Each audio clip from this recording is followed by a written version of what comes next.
Hey guys, in this video I'm going to show you how to do a boomerang effect on Snapchat.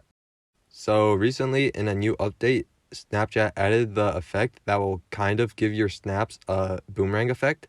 So I'll show you how to use that in this video today.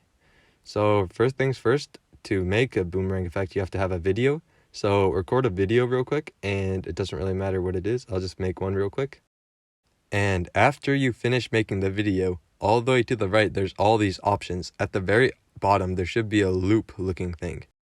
If you click on that, then the first option should be the bounce effect, which is also like a boomerang effect.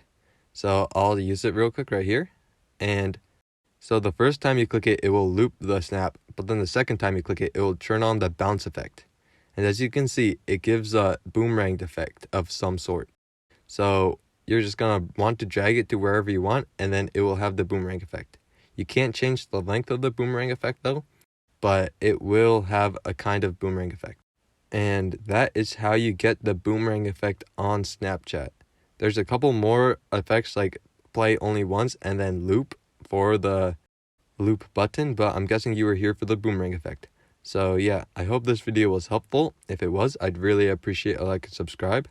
Leave any questions you have in the comment section below. I'll do my best to answer them, and I will see you guys next time.